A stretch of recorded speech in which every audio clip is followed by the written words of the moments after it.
All right, welcome and good afternoon. Welcome and good afternoon. Don't make me bring all the energy. I can't bring sexy back.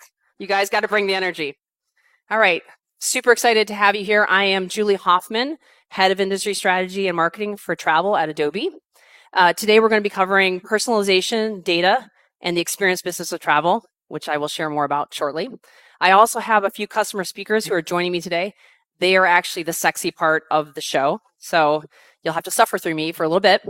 I also have another speaker from Adobe who also has something super exciting, which is a demo we just completed literally last week. So if anything breaks, forgive us. It actually shouldn't, but we're super excited about it.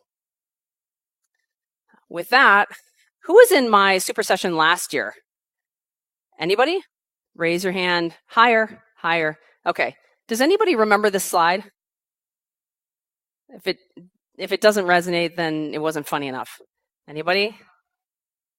Anyone remember? Do you remember? Okay. I don't know if that counts. You are in the show, so I don't know if I can engage you, because then it's like, but go ahead. So do you remember what the premise was here? What was in the box? Oh, that's not the same. So we were talking about commoditization. In particular, if you think about the space that we're in, and I worked in travel and hospitality almost 20 years in Las Vegas, actually for Caesars and then for MGM Resorts. So I decided to hang out with both sides of the competition for fun. In essence, we were selling a box, a place where you could stay, a place where you could sleep. It's very interchangeable with other experiences. Same thing with a plane, transportation, any kind of the economy sharing brands. You're literally selling something that could very easily not be differentiated. So we talked about commoditization. We did talk a little bit about Amazon in the box, which is pretty exciting when you get Amazon coming into your house. But then we talked about the second piece, which is the little boy. So what does the little boy think of that box when he saw the empty box? Anyone? Fun? Functional? Did he think of it as a box? Car? Chocolate? This gentleman over here? Okay. Oh yeah, I get excited, everybody. You want to answer my questions. So yes, the little boy thought about the fact that this is a car and this is something exciting. I still remember the time when I was little and my parents had bought a new fridge, so to speak, and they actually boxed it years ago. So the box came and it was huge. And I was like, I'm going to make a rocket. It was not a box to me. And we think about 8-year-old kids and they are nonlinear, so anything is literally possible. And the whole piece around commoditization is important. So last year at this time, right after Summit, I was celebrating my birthday. And I had, if anyone knew me, I had just suffered from ACL surgery. So I'm here, I've got heels on, life is good. But for 2 months, my dad came and took care of me. And my kids actually left on a spring vacation with their dad. And so I was completely and utterly alone for my birthday. The first time I'd ever spent my entire birthday alone. No friends. I just moved to Utah. I didn't really know anyone. No family. Utterly and completely alone. But while I was laid up like this, I actually had, it's funny, right? Should I do it again?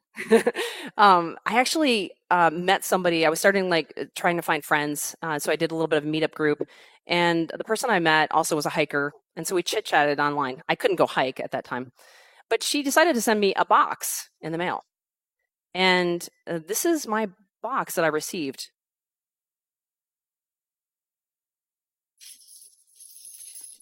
So this is my birthday box. ABBA action. Hope you have a happy birthday. Of course, the disco ball. That's Benny, Julie. And then this is the most special part.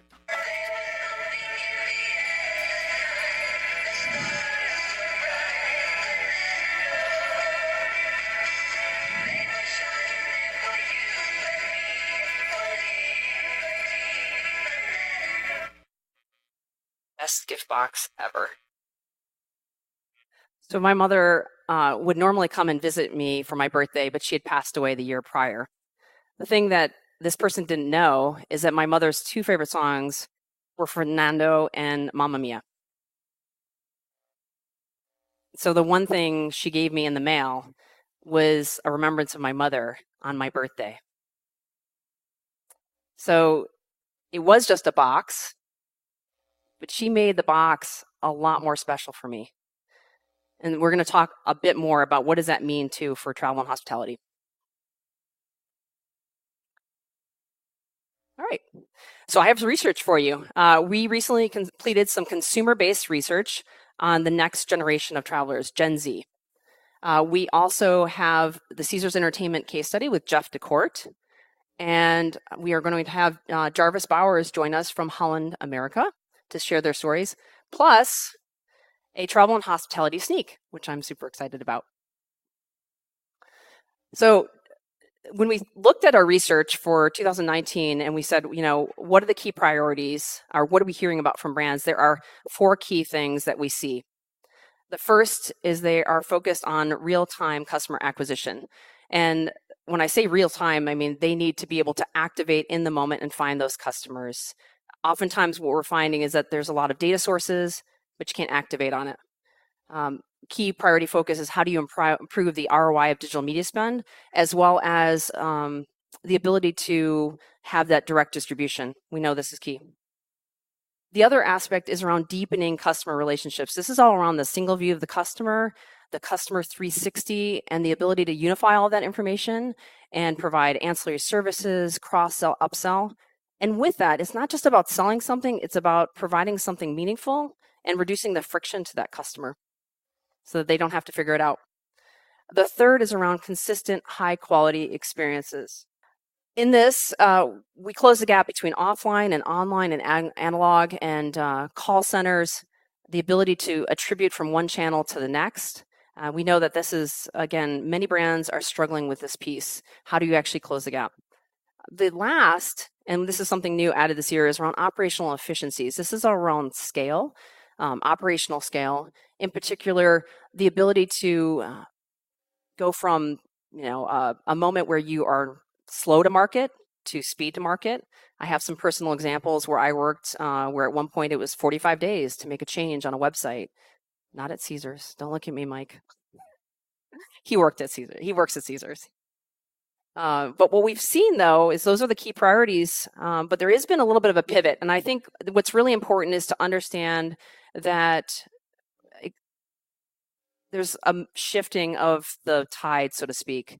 So around 25% of travel brands have become experience-driven businesses. Now, you've been hearing a lot about experience and the experience wave. For travel, this is a literally travel stat. 25% have become experience-driven businesses, and they see a 2x increase in revenue compared to their competitors. How long is that sustainable if you don't follow that path? When I was a practitioner for 20 years, it wouldn't have been very sustainable for long. So we know that they see significant revenue increases. The other thing about these brands, they have a certain way that they operate, as well as 5 core capabilities. So I'm going to walk through each of these really quickly.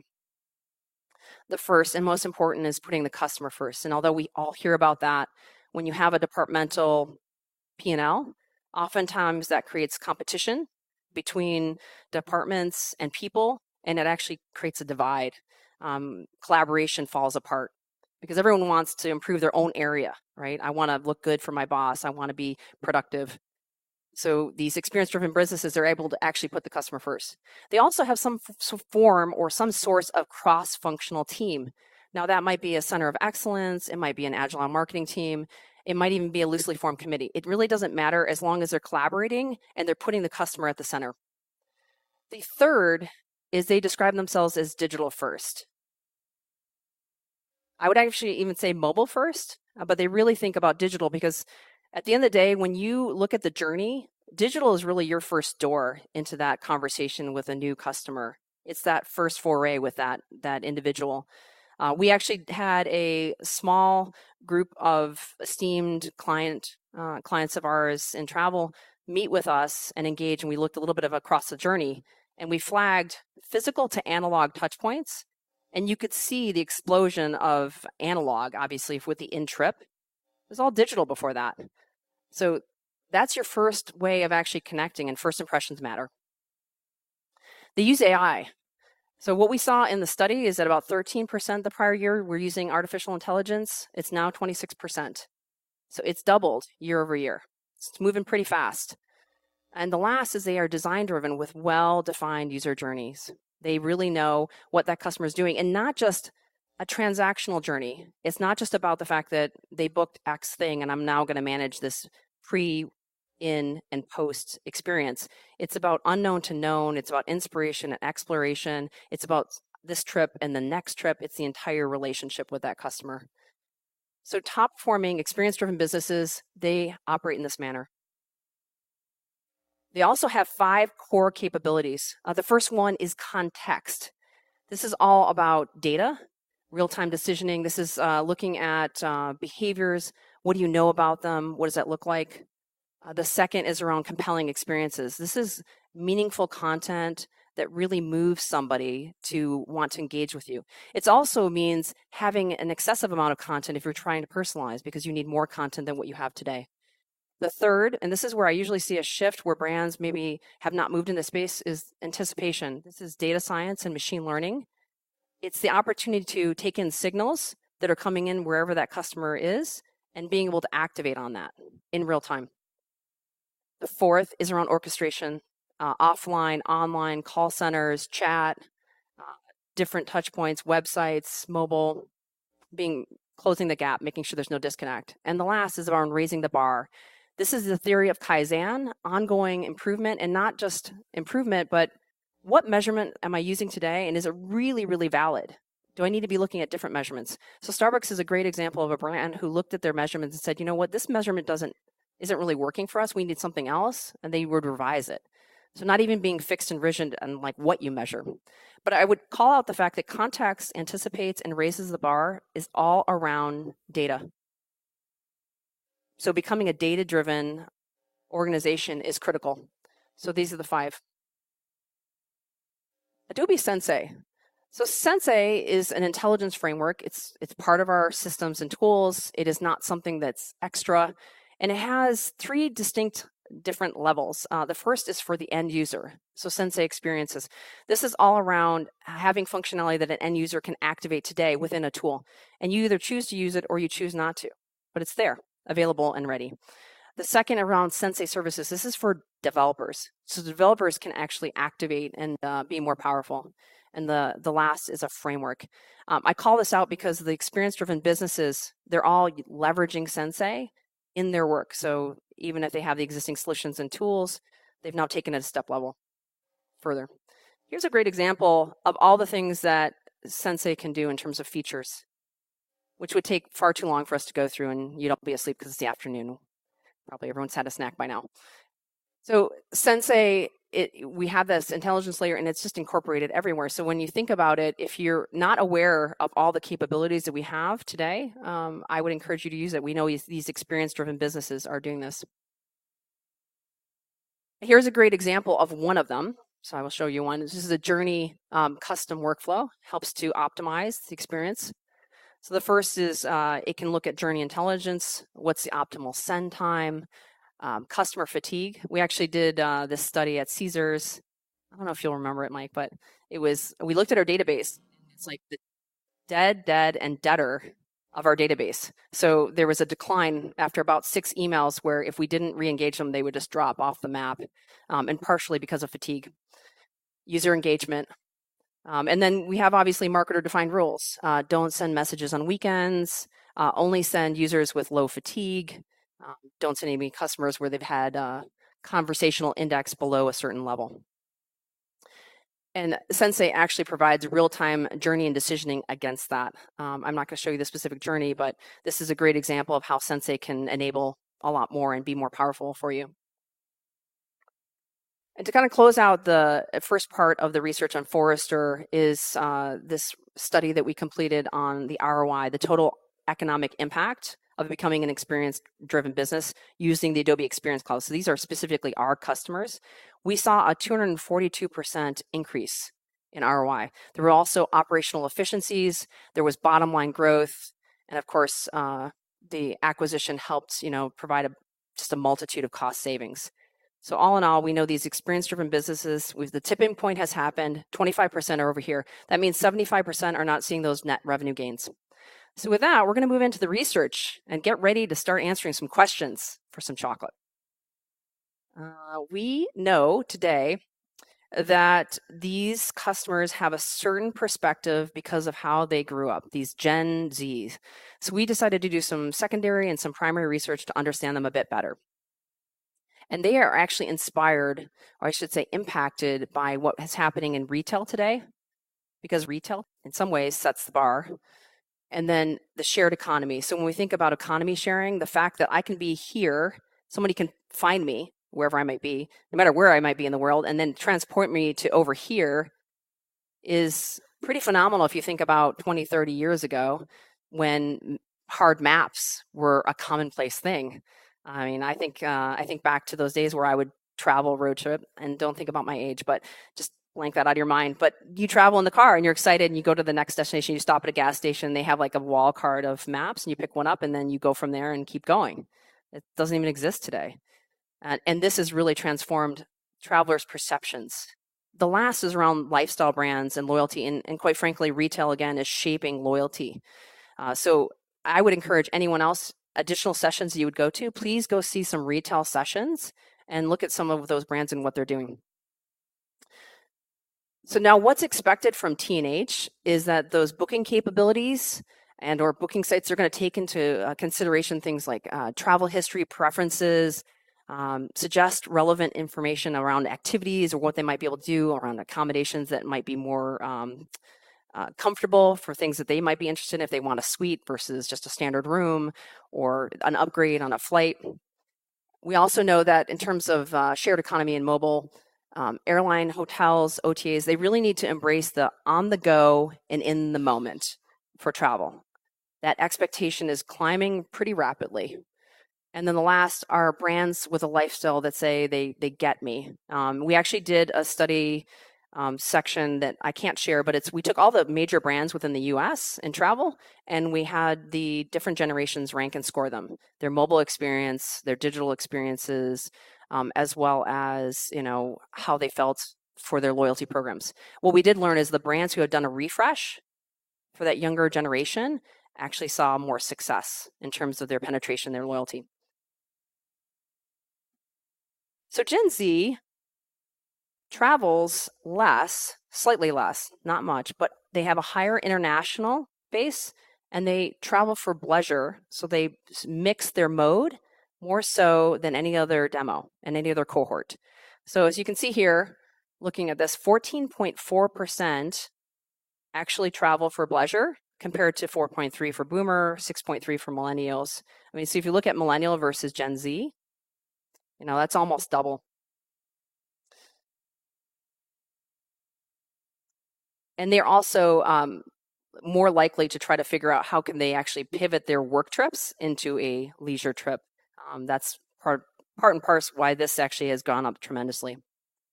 The other thing that's interesting about Gen Z is that they have really changed the game in terms of how travel experiences should be versus should not be. They really have a preference for their vision of what they think something could be. And so they're showing that with their loyalty. So the brands who have embraced their expectations, they are seeing a higher amount of loyalty. The second is around mobile and social media. Oftentimes, the world is a small place. The thought of a 30-year mortgage is pretty just not typical now today. People think about, well, I'll live here on the beach in the summer, and then I'm going to go travel and go somewhere else in another country and live there, especially if they have remote work. There's this whole movement happening where it's like the world is mine to explore, and I don't have to live any one place. And so with that, whether it's through work or through personal, they are moving here and there. So like a great example is they could fly from New York to LA or New York to London, and they don't think of it as any different because they always have connectivity. They always can talk to mom or dad or somebody they love, and they don't ever feel alone. Versus years ago, you went to another country, who knows when we'd hear from you, right? bad connectivity, international phone lines, you name it. Brand imagery is important, which I kind of shared. And then personalization needs to be contextualized to be relevant. It's not just about send me a personalization, but if it's not contextually relevant, I don't care. So I am going to ask a question in a minute. So deep, authentic experiences and connections is important to them. They really want to connect with home, connect, with the world. They want to enrich their lives with the travel that they take.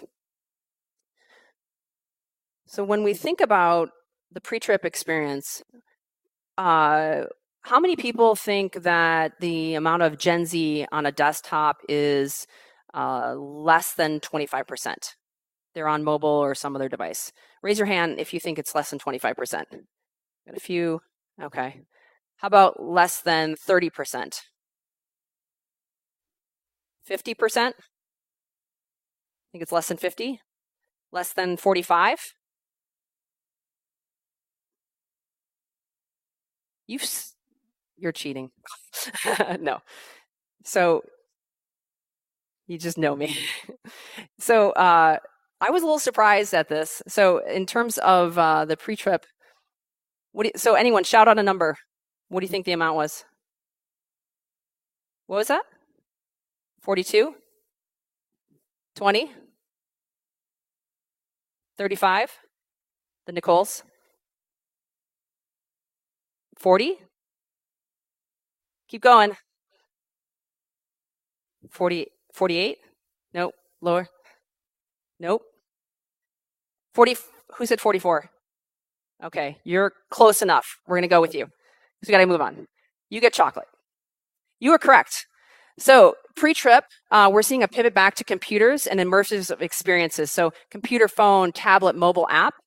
If you look here, computers on the left, phone, tablet, 45.7% of Gen Z are using the desktop for their pre-trip planning. Now, the reason why is because they want those immersive experiences. And on top of it, that's not very fun on a mobile device. They want video, they want reviews, and they want to, quite frankly, a little bit of a departure from their daily lives. So they use that pre-trip planning on a desktop to kind of be a little bit of a break from their day. So we can see here, 45.7 versus 10.8% for Boomer. That was a little shocking for me. Moving on, post-trip. Here's another shocker. 62% are on desktop for the post-trip. And the reason why is they want to capture and share their experiences. Well, they want to share for jealousy factors, right? Let's just admit it. Who agrees on that one? Raise your hand. Yeah, there's a little bit of, hey, I went over here and I had this amazing vacation. But they do want to capture and organize those experiences, which is super important. So we see that again with the post-trip. The second one is around travel being a series of decisions on the go and in the moment. I can't stress this one enough. On the go and in the moment. That means signals. That means IoT. That means ingesting data that you've never had to ingest in your entire life. It's like you're eating the elephant 3,000 times over. The Shelley Wise from Princess Cruises talks about Medallion and how much IoT information that they receive from that data source. It's amazing, but it's also an overload. So what do we think the in-trip is in terms of desktop? Shout out a number. Anyone? 10? 9? Anyone? Any other takers? 10 is not right. 9 is not right. Keep going. 15? No. 20. Who said 20? All right. She gets some chocolate. Yeah. So for in-trip, we actually see a pivot again back to mobile devices. It was 20.9 for the desktop. So again, we see the shift. So everyone is really shifting to mobile in the in-trip experience. But pre-trip and post-trip, this younger demo, they're on the desktop, which we found quite interesting. The next one are in-trip activities. So what did they perform in-trip? So this is, looking at the difference of things like posting photos, booking dining, changing their travel itinerary, upgrading a hotel or upgrading air. We decided to go ahead and take a look at this and see how this laid out. They are the most likely out of all the generations to make changes in their experience. So with that, the interesting thing is that they are not fixed or rigid, and they're most likely to be open to upgrades, open to cross-selling and upselling. It is not uncommon for them to switch their entirety mid-trip.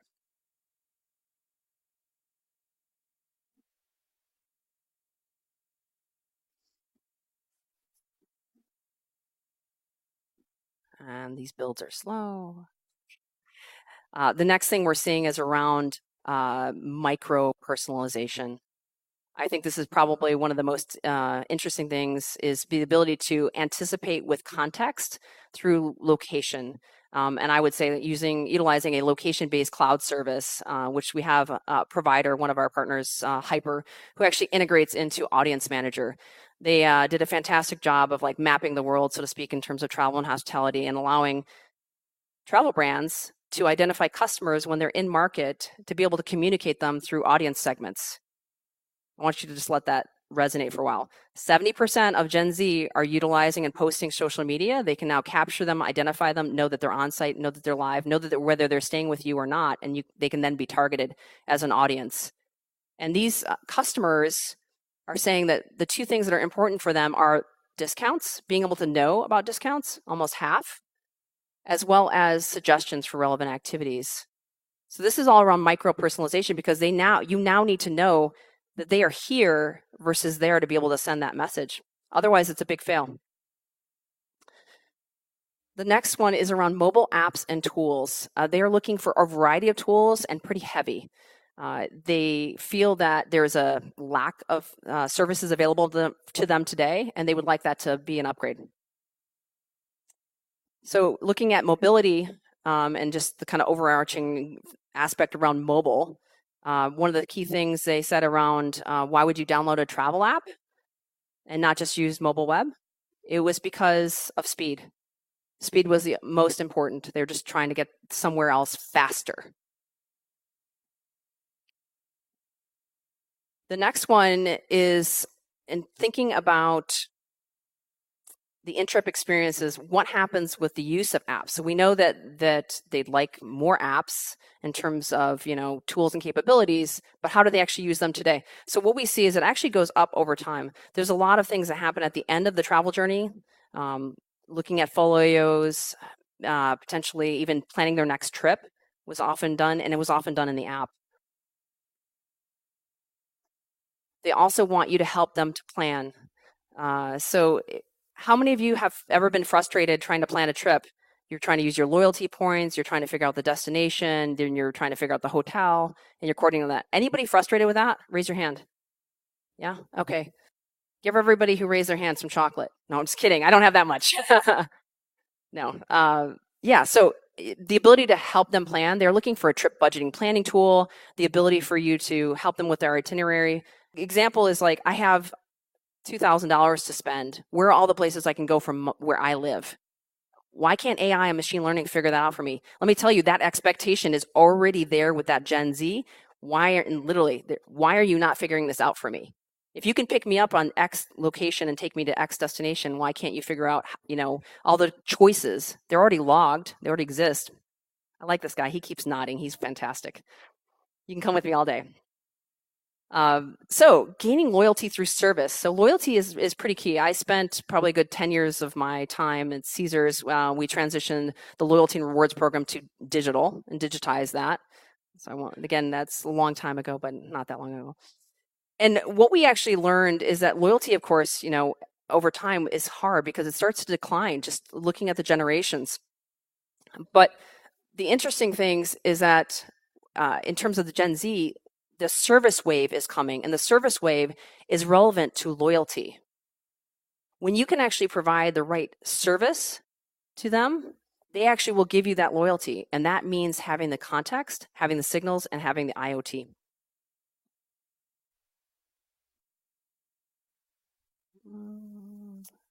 Builds are slow. I'm going to move on.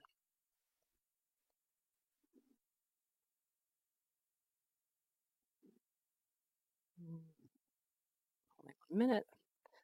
So with that, I'm going to kind of close out and just say, in terms of the Generation Z, I actually have like an 80, 90 page deck. This is just probably like maybe 15 slides. If you're interested in learning more, please let me know. All of this research will be available, but make sure that you provide those deep, authentic experiences. Realize that the channels and the devices are changing. Make sure that you have a fresh and appealing identity. Mobile apps and tools, the more you can support them, the better. And then, of course, services are the way through loyalty. And with that, I'm actually going to go ahead and welcome onto the stage Jeff DeCourt from Caesars Entertainment. So is this thing right? It is my microphone. Is this thing writing down everything I say? Because if it does, I swear a lot, and I should probably not do that, right? Thank you very much, Julie. And thank you very much for having me here today and having the Caesars team here today and let us talk to you a little bit about what we're doing. Welcome to Summit. Hope you guys are all having. Hope you're learning a lot, getting to network a lot, understanding what all the new acronyms are. How many people have heard the acronym CDP in the last 24 hours, right? We come here to learn those acronyms so we can go back home and talk to our CEO and our CFO and tell them we need to invest more money into our marketing platforms, right? Also, because I work for Caesars, I want to welcome you to Las Vegas, right? I kind of feel like on behalf of the LVCVA, we're excited that you're here. We're excited that maybe someday soon we'll have Summit over at a Caesars property, but we'll talk about that later. I love this town. I've only been here for about a year and a half, almost 2 years now. But this town's got something for everybody, right? And I hope that when you're not here at Summit in the evening, you're able to go out and enjoy what we have to offer in the city. You're going to have a great night with the Killers tonight. Understand, for us, it's just another Wednesday night. This is what we do. So I also love being part of Caesars Entertainment. For those of you, many of you probably recognize the Caesars Entertainment brand, or the Caesars brand anyway.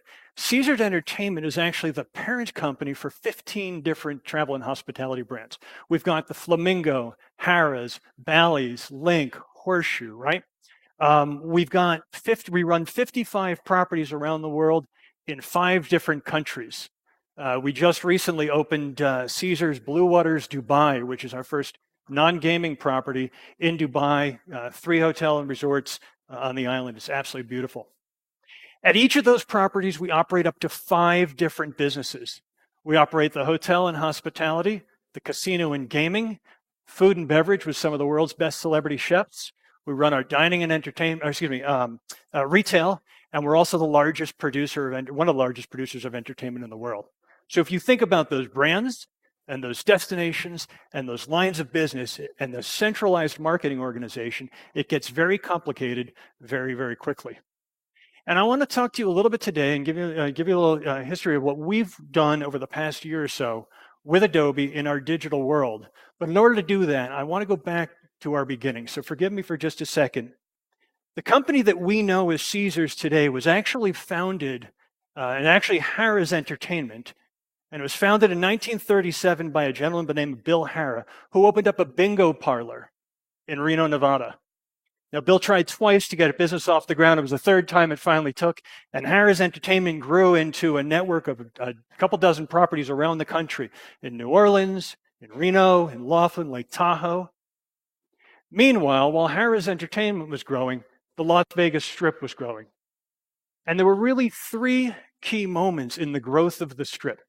The first was the founding of the Flamingo. Now, the Flamingo was really the first destination property, right? There were hotels, there were gaming halls, but the Flamingo was really the first property that was created as a destination.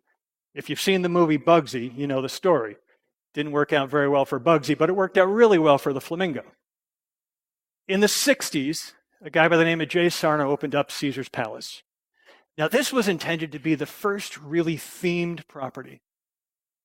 Statues and marble from Rome. On a Saturday night, Caesar and Cleopatra themselves would make their way through the gaming floor and say hi to everybody. All of the dining, the world-class entertainment was just steps off the gaming floor, and it was a focused, thematic destination. A couple years later, Jay opened up Circus down the street. And then the last big real transition period for the Strip was in the late 80s, early 90s, when the Strip literally exploded or imploded as they invested in taking down a lot of the old hotels and creating these truly themed properties. There was the Mirage across the street that's got the volcano, and Mandalay Bay with the ocean, and the Luxor with the pyramid, and yes, even here at the Venetian. And it was in that environment when there was this kind of arms race of investing in experiential properties that the guys who were running Harrah's took a step back and said, you know what? We saw all the other guys investing all that money in properties. We're a 50-year-old company. We can't compete that way. So instead, we're going to compete in what is our competitive difference and our competency, and that's loyalty. So we're going to compete on using data to drive the best loyalty program in the business, and that allowed Harrah's to grow and eventually acquire Caesars and become Caesars Entertainment as we know it today. And it was pretty simple. In the beginning, they took 3 customer segments, those who were new to business, those who were kind of loyal to the business, and those who we needed to retain, we hadn't seen a little bit. We segmented the audience, we personalized offers to those customers, so whether it was slot offers or dining offers or what have you, and then we evaluated everybody on a calculation we call THEO. THEO was essentially the theoretical value of the customer. What games were they going to play? How often would they play? What was our keep as the house? What could we earn from this customer? And that's what drove the growth of Caesars. I boil it down to 3 simple concepts, right? Segmentation, understand those audiences. Personalization, create these personalized experiences for those audiences. And then optimization, run the data to drive the business to understand how we're performing and how we can do better. And that has been what has driven the growth of Caesars Entertainment and Harrah's before it for years. And today we still use THEO to put our customers into segments. And that's how we drive the business and personalize experiences all the way across the organization, except here. This is our homepage. And this is what our homepage has looked like for the past, 3 years. This is a very nice woman. I don't know who she is. It's become an iconic shot for us. She's sitting there in what is the Fortuna pool at Caesars. And we've taken to calling this young woman Fortuna. For the past 3 years, everybody who came to our website got Fortuna, regardless of who you are, regardless of what your segment was. And so we needed to change that, and we set out a little over a year ago, and we leaned into our relationship with Adobe. Now, we were running AEM. We were running AEM as a headless content management system. We were doing our own coding on the front of it. We were running analytics, and I think we were running analytics because just about every website that's been around for the past 10 years had Omniture, right? Which became Adobe Analytics. Last year, we leaned in, though, and we upgraded to Analytics Premium, added Audience Manager, brought in Target, and we tested the DCO product as well. And we set out to personalize the experience, segment our audience, and understand and optimize that experience. We started with our media. On the left-hand side there, that is the banner that we would use for our semi-annual sale twice a year. $49 rooms. Everybody got the same experience, Fortuna. $49 rooms. Even if last week you had bought a $10,000 suite from us, we were still retargeting you with a $49 room. So our media team over here started by creating a few segments and just very slightly edited the creative in our ads. We no longer had $49 rooms. We had rooms from $59, and we had suites from $109. Updated some of the copy, and you can see we saw a little bit of nice lift. Wasn't significant, but we were going in the right direction. Next, we then turned to our website, and we rebuilt the Las Vegas Visitors Guide on Caesars.com. At the time, it was called Total Vegas because that was the name of our rewards program, Total Rewards. And using Adobe and using Target, we started manual personalizations on the site. Really simple. The first segment we looked at was whether you were booked or you were not booked. If you were not booked, you got the experience on the left. Offering that room, hopefully offering out the suite rate or the premium rate or the value rate, depending upon what segment you fell into. But if you were booked, now we started showing you all the information about that property. This is someone who's booked at the Flamingo, We're offering up a promotion for Margaritaville, Piff the Magic Dragon, which, by the way, is one of the best shows in town. If you get a chance to see Piff, he's awesome. And we saw another nice lift. Another manual personalization, fly markets versus drive markets. The only thing we changed here was the photo. The same promotion, the same offer, and yet by speaking to the drive market, which is generally Southern California, we saw a beautiful lift. And then we started doing the same with entertainment. Then we started doing the same with entertainment and dining. All right.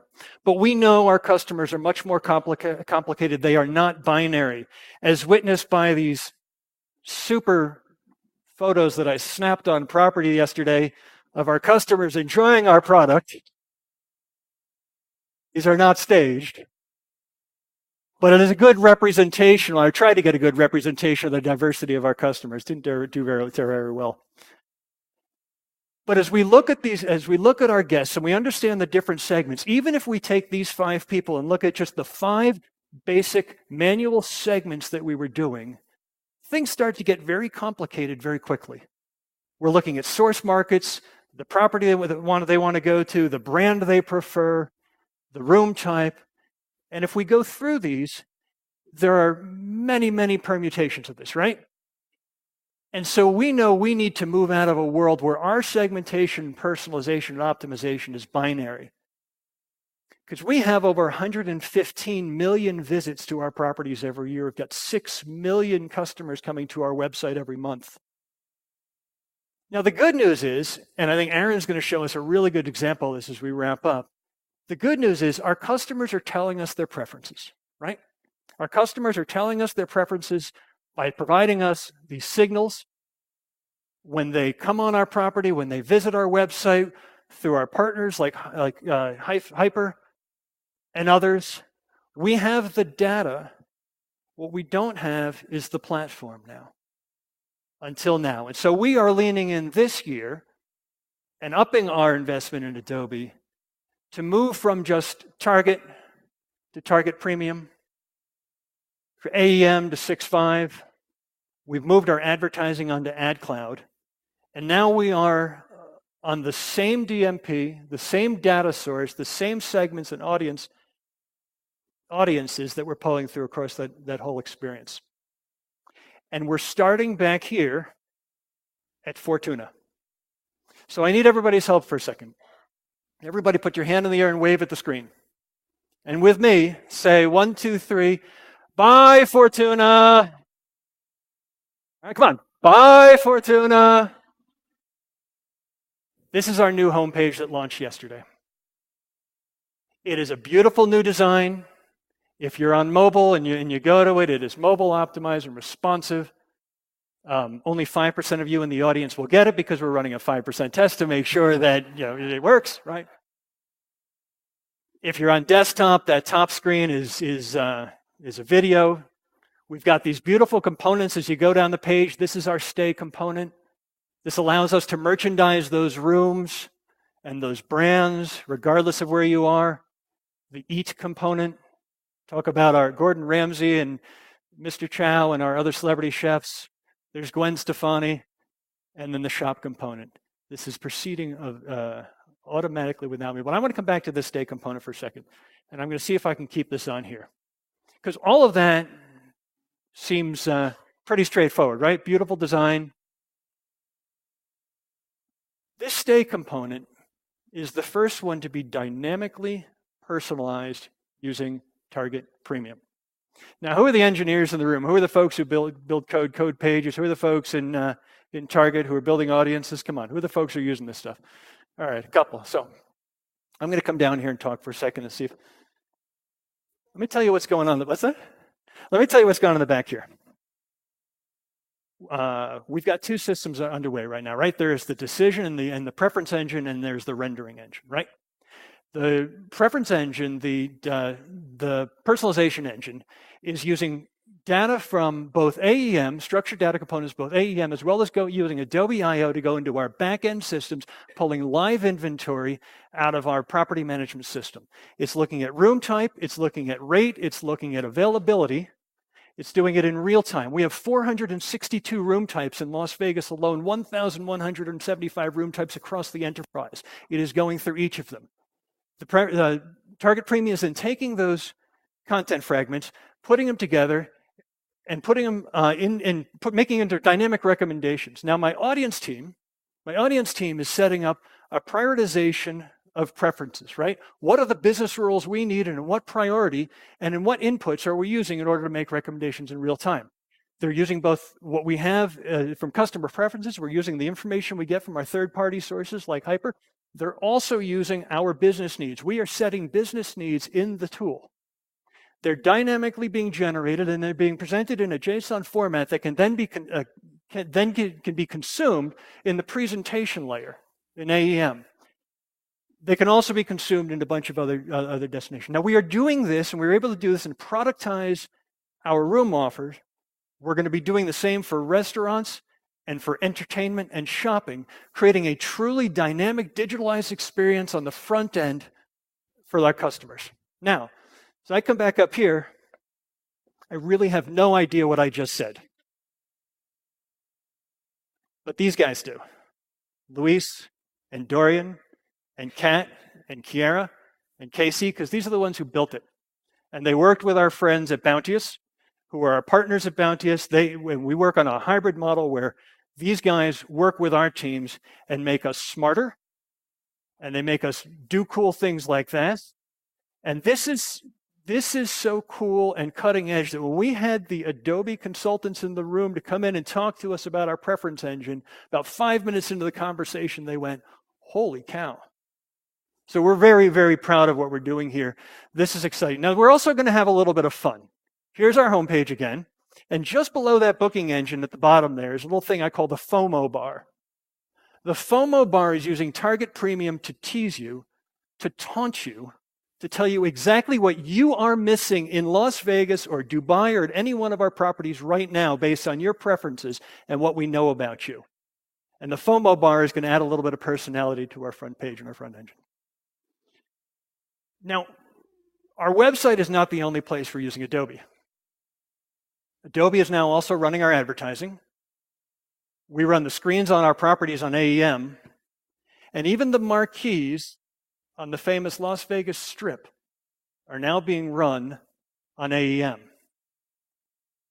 And if you think a little bit about that strategy of segmentation, personalization, optimization, with the dynamic capabilities of Target Premium, working off a single customer database in the back end, when you start to think about the customer journey, it gets pretty exciting for us.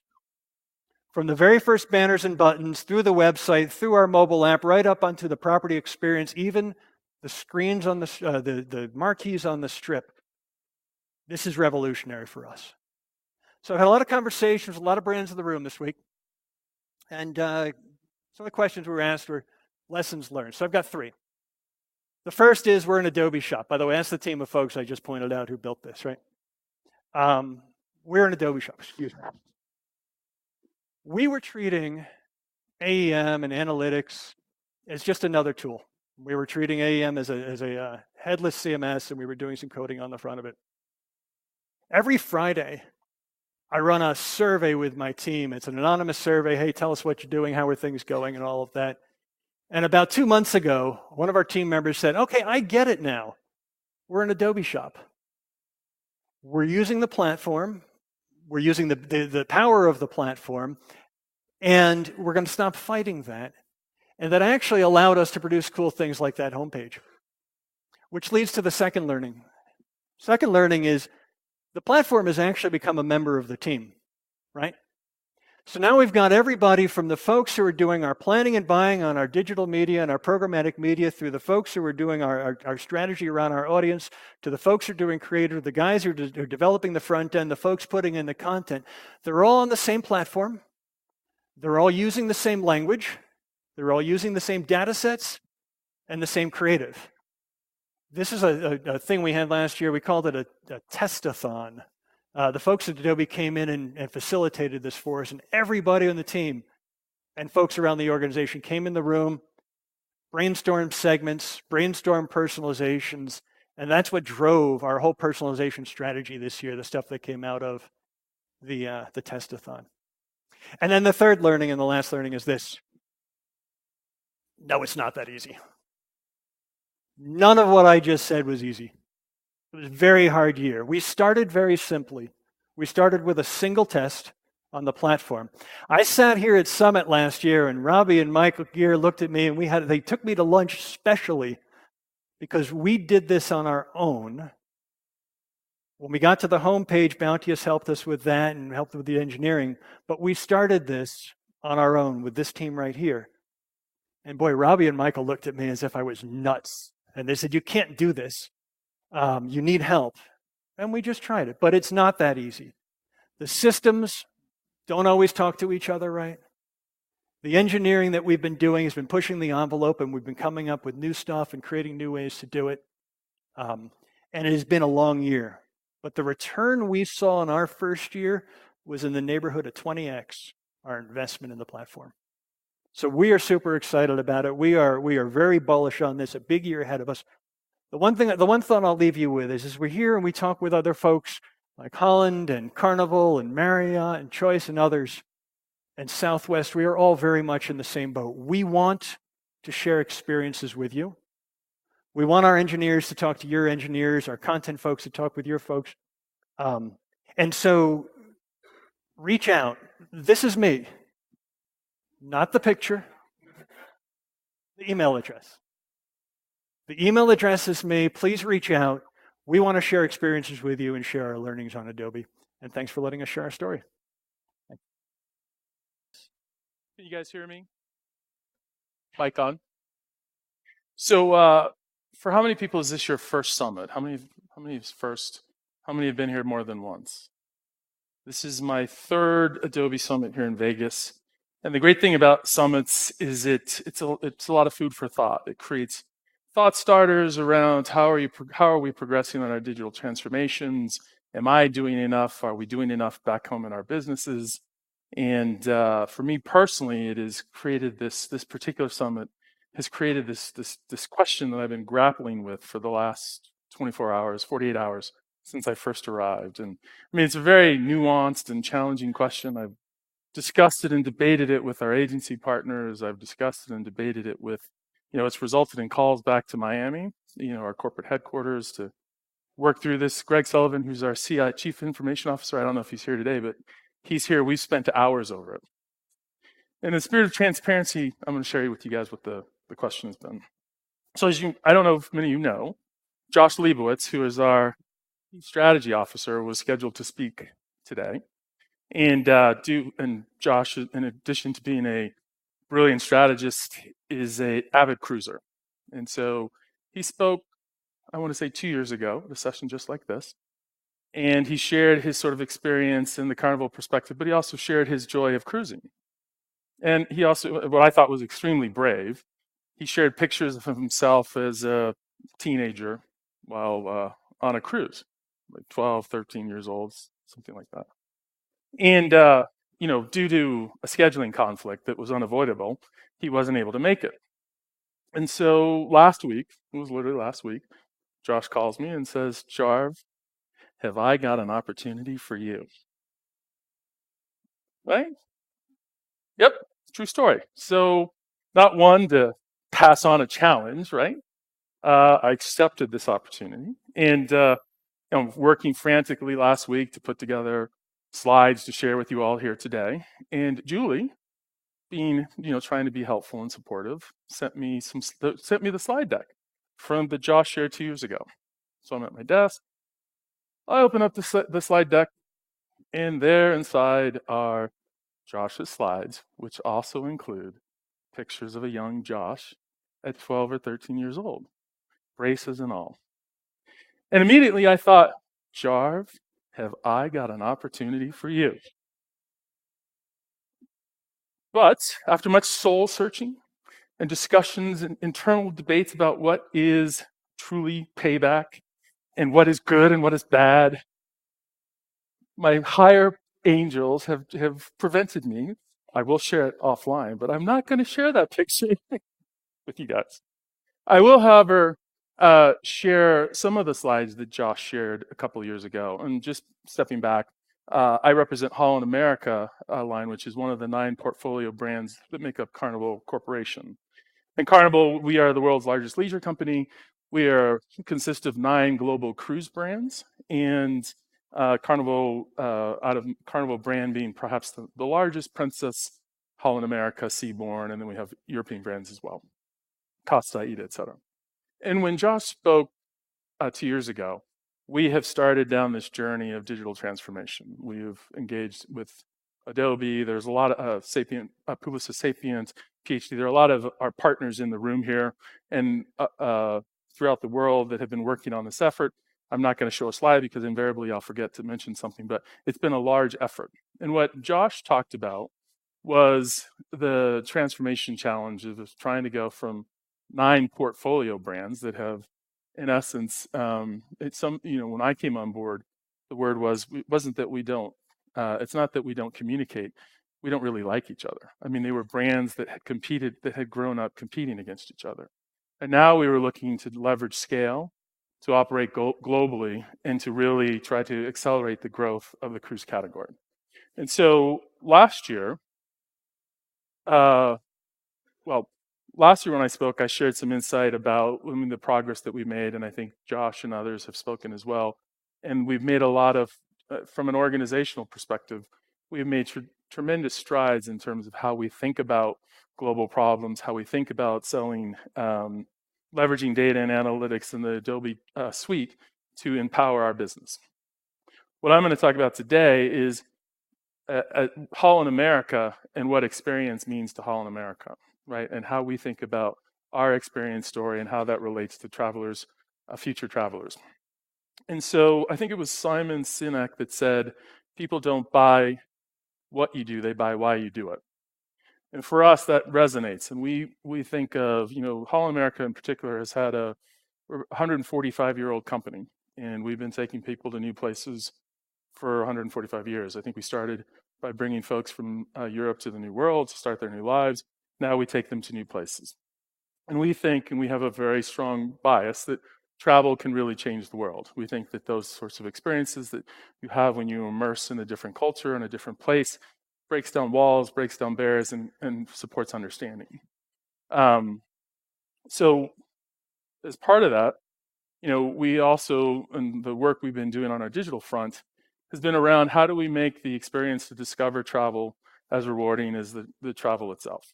If you would see me speak last year, I would have said the same thing.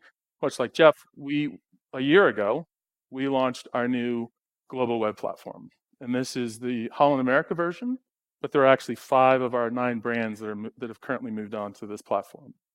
And it's really about simplifying the process to discover a cruise, but it's also about orchestrating content in a way that makes that experience more enjoyable. And we're a year into it. We've had several brands move on us. At the same time we were here last year, I think we were a little ahead of Jeff. We were at 15% of our audience was on. So we're familiar with the ramp up that goes on. But on the house side, we've had significant improvement in our digital results. And more importantly, as an organization, under Josh's leadership as well, we've begun to be more aligned in terms of how we address global problems. Speaking more specifically about how, this is sort of the audience that we that we're serving. We're the cruise line dedicated to explorers, foodies, and music lovers. These passions on all 7 continents and 7 seas and continents. And so what that means for us is, we want to be the cruise line that takes you deeper into an experience. We want to be that travel experience that is more lean forward than lean back. So when we talk about exploration, it's not just an activity, it's a state of mind. The world is full of modern explorers looking for new frontiers. And I'm going to share just quickly a video that I think Orlando Ashford, our president, had put together with help from others recently. I see the walls, then see them fall. You break through them all. There are cruisers, and there are explorers. Grow and grow till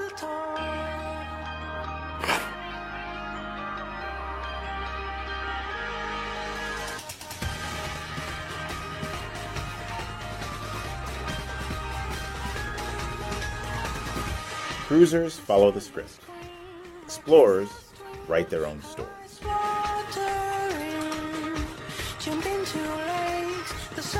Cruisers seek more of what they know. Explorers want to experience what they don't know.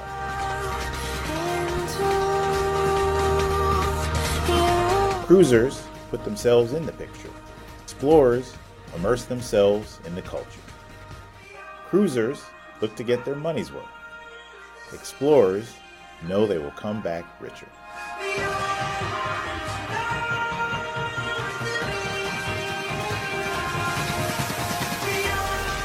Opening their minds to new ideas, connecting with new lands and new people, understanding the humanity we share, changing the world as it changes them.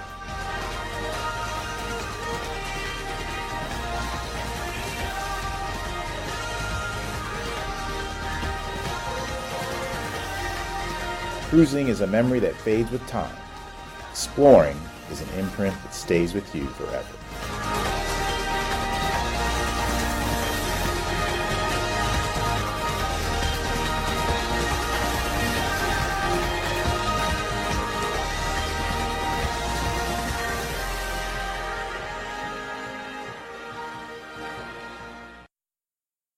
So we do a lot of work with O Magazine and Oprah Winfrey, and she sailed with us, I think, twice in the last 18, 24 months. And one of the things that she said she does a town hall with a guest, and if you talk about sort of pioneers and sort of building experiential brands that resonate with a large community across different products, Oprah is certainly in that category. And she had a very interesting quote that I think resonates a lot with the folks at HAL, is that, if you think back on your life, you're not going to remember things, you'll remember experiences. And so for us, as you talk about transformation, you have to have a North Star. As you talk about what your experience that you're going to try and create, you have to have a point of view of what you think that is. And so for us, it's, as I said, it's going deep. And just sort of quick comment on that video was not built or designed to be shared externally. It was really designed to be shared internally, to help align everyone as to what type of experiences are we trying to build, what type of company and what type of message do we want to go out to the broader marketplace. So it was really sort of our internal North Star about who we wanted to be. So knowing that exploration was sort of the key of what we were looking at, the mantra, if you will, and one of the many mantras was, we want to be the brand that takes you deeper into the experience. We want to be the brand that takes you beyond the shore, to help you learn and meet and experience the culture of the places you meet or that you travel to in a way that is differentiated or distinct from if you were to just step off on a ship. You step off, you do the t-shirt shop, you have lunch, you get the drink with the umbrella in it, and then you go back and you move on. That's not really the type of experience that we want to fully create. We embrace that. We want people to come and cruise with us, obviously, but we also want to take it one step beyond. So now that we understand what type of experience, the question then becomes, how does digital support that? And digital has an extremely important, I think the other presenters, both Jeff and I think Julie's slides, talk a lot about the role that digital plays along the journey. We use phrases, the audience that we're targeting clearly for cruising tends to be a boomer audience. There's some slides that I didn't share that also talks about the appeal of travel and the type of travel we're talking about with millennials. They are as equally interested, if not more interested, in immersive experiences.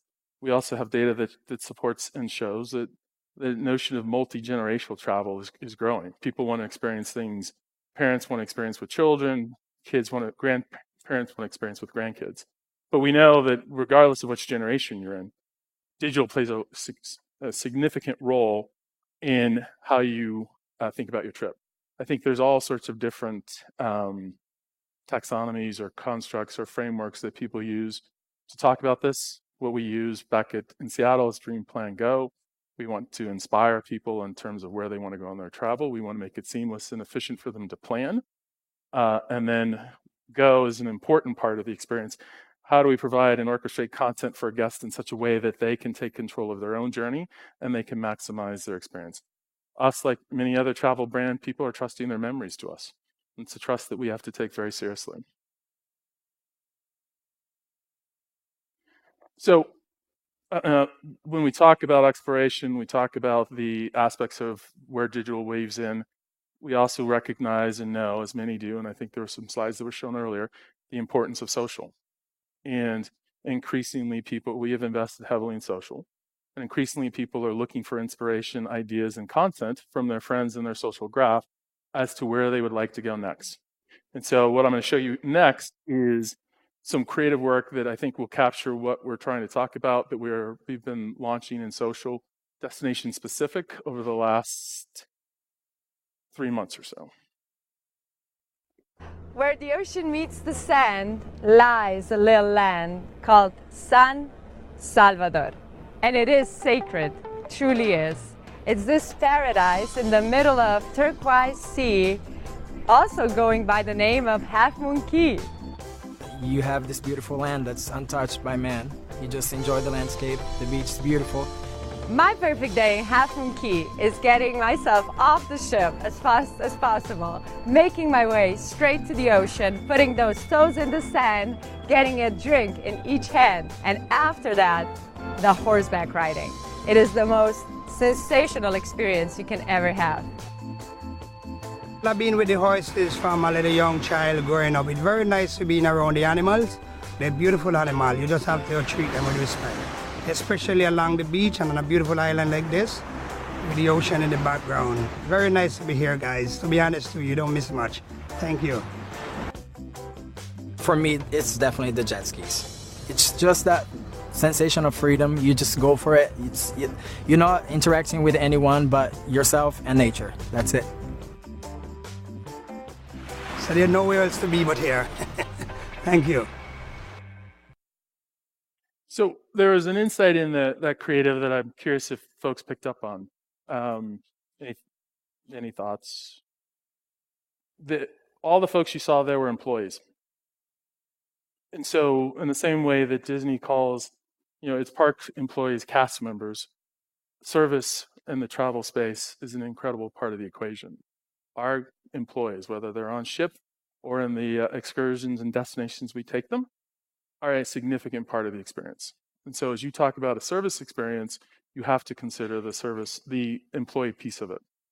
So just continuing how we're continuing to pay it off. And if Josh were here, and I don't know if Gordon, some of our Princess colleagues could talk a lot about ocean, and which is probably the most aggressive articulation of how we're thinking of personalization on the ship.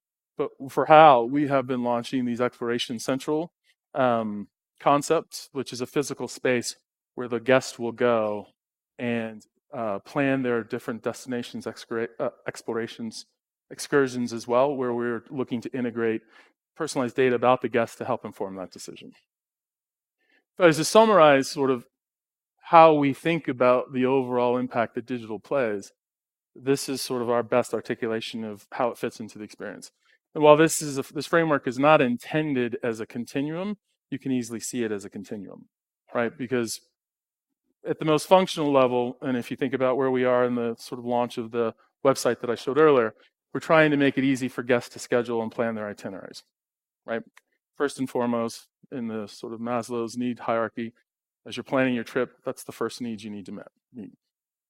Then we use content to do better content to help tell a better story, both to excite, to drive satisfaction, but also to make sure that the guest maximizes their trip.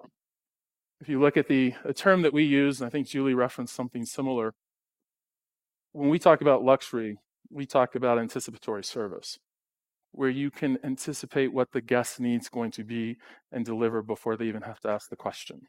And there are lots of signals that the guests are sending us across different channels, whether it's before they get on board, when they get on the ship, which is, both you can talk about Exploration Central, you can talk about ocean, there are different articulations of ways to do that. But we are in the business of trying to anticipate to provide a better experience through digital that creates greater loyalty and greater value for the company. And then to make it simple for guests to share those experiences with others. because we all know our guests and our customers are far better advocates of our brand than anything we can say or do. So I'll end with our sort of digital promise and where we're heading, which is to put the guest at the center of our decisions. And on that note, I will turn it over. And anyone who'd like to see pictures of a young Josh Leibowitz, I'm your guy. Excellent. Thank you, sir. Perfect. So, Aaron Johnson, I'm a solution consultant here within travel and hospitality.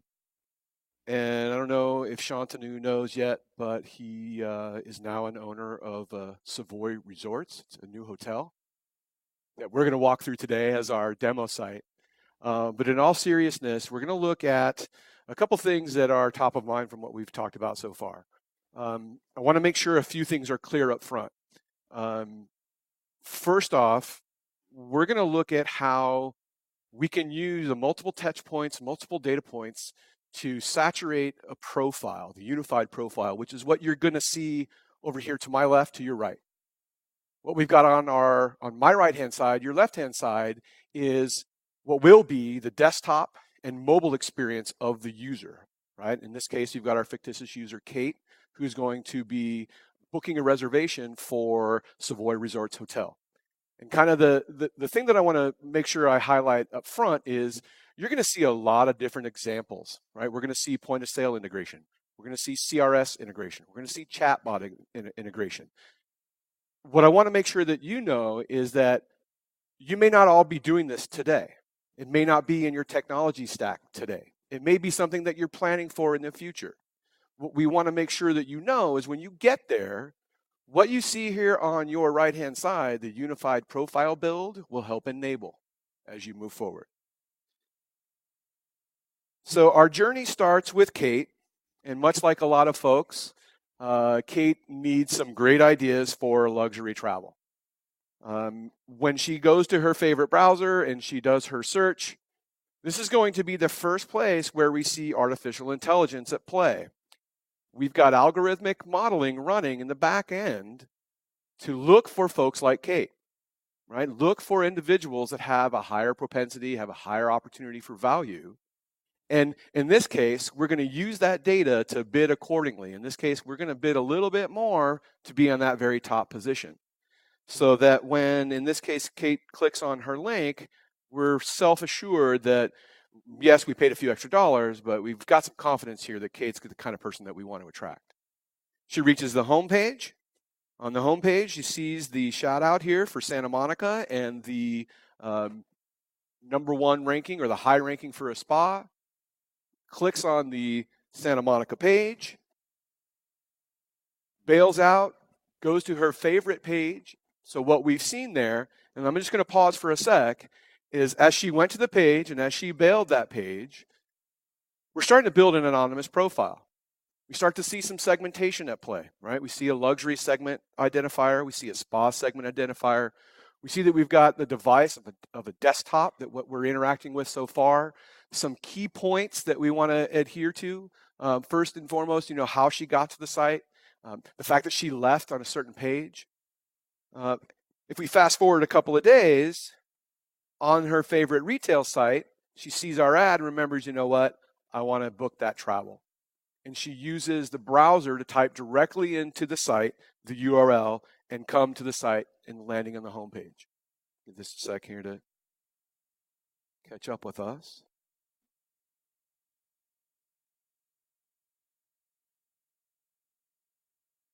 There we go.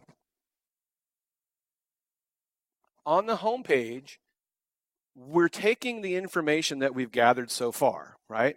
The fact that Kate was at the site, the fact that she left, the fact that she's in a couple of higher value segments, luxury and spa. This is going to be the second place where Sensei, if you will, is going to take over. In other words, what it's doing is from an automated personalization perspective, it's realizing what's happened so far, and it's made the decision to take a prominent spot in the very top hero area of the page and deliver a luxury destination. It works in this case. Kate goes ahead and she finds her mouse, clicks into the page. On the property page, she's definitely interested in what we've got. She's ready to punch in her dates. When she starts to do so, she's asked to log in. We have a huge, in many cases in this room, we've got a massive advantage over, certainly we want to take some points from retail, but when it comes to how we can have an opportunity to interact with our folks, we've got exponentially higher opportunities from that known, right? So although everything we've done so far has been unknown, as soon as Kate logs in, we now get known. So all the digital signals that we've seen so far, that we've collected, the segmentation and so forth, we're now marrying with back-end CRM system, CRM agnostic, right? Regardless of what you're working with. And we're populating this unified profile and saturating this profile as we move forward and taking into account what we saw, what she did before we knew who she was, marrying that to what she's doing now that we do know who she is. And as you can see across the top there, we're adding some additional segments that she belongs to. Now we get a little bit of insight as to why we wanted to bid a little bit higher on that search term for display advertising. Kate goes ahead and she continues on her booking process.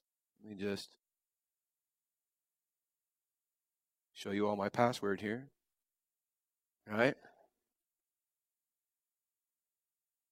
And when she comes through and books her reservation, she's notified that we're going to send you an email confirmation, of course, right?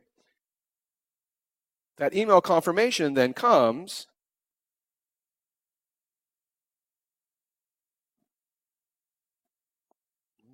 showing? Yeah, here we go. And this is yet another area where Sensei and our digital strategy is coming into play. And what we're doing here is the template that is used to send the email is device aware. In this case, it knows that Kate is opening her email from her mobile device.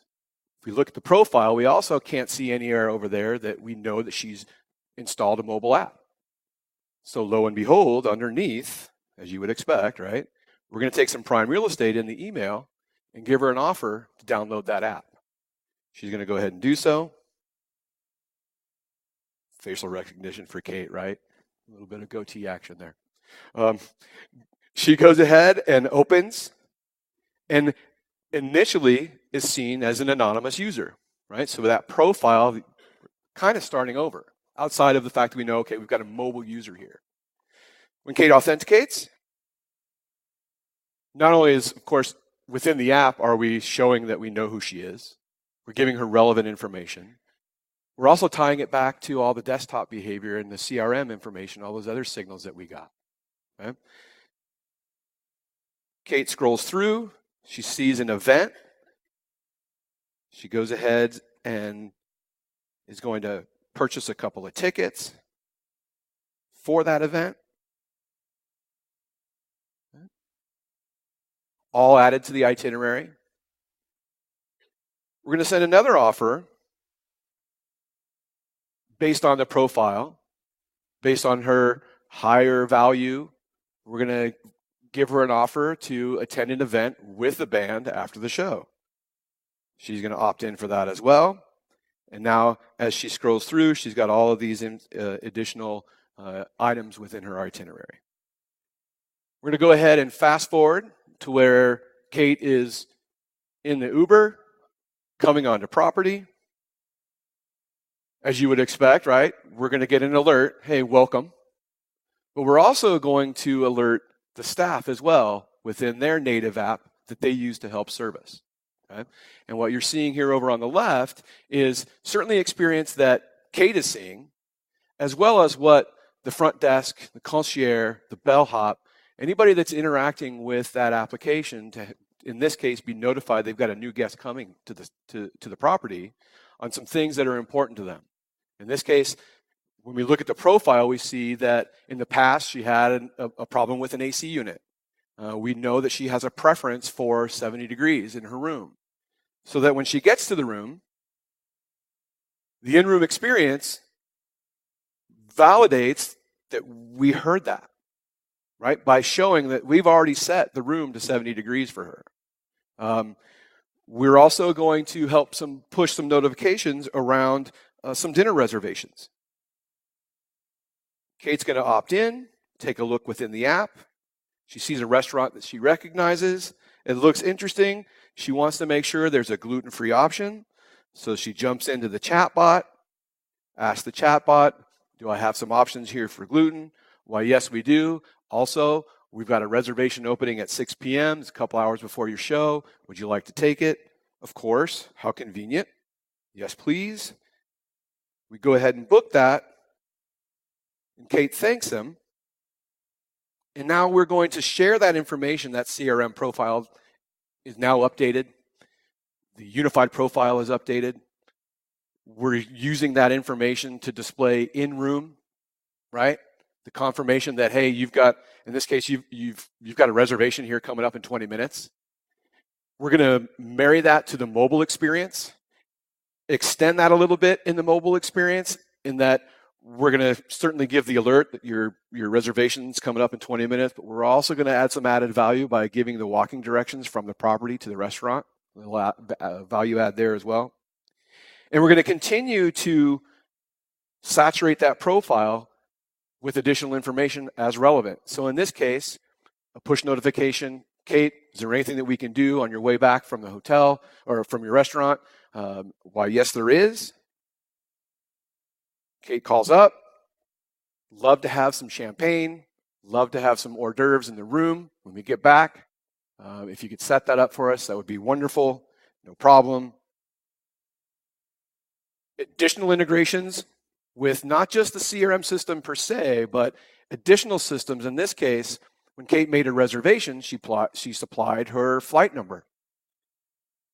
The hotel gets notification that there's a 3-hour delay. They're going to have the option now through their own tablet experience for the staff to notify Kate that, hey, you've got a delay. She may already know. I know a lot of the airlines do a great job of that already. But in this case, they're going to offer the opportunity for a late checkout. So Kate's going to opt into the late checkout. Moreover, as part of that experience, she's given an offer to schedule a massage. Of course, who wouldn't want a hot stone massage? There's chocolate for that, by the way. She goes ahead and books that. Okay. And now,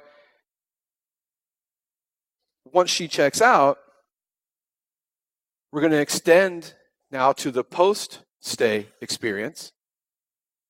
And in this case, look at, from a social perspective, the joy that Kate wants to share and make everybody jealous about how much fun she had. She's going to post some pictures to Instagram.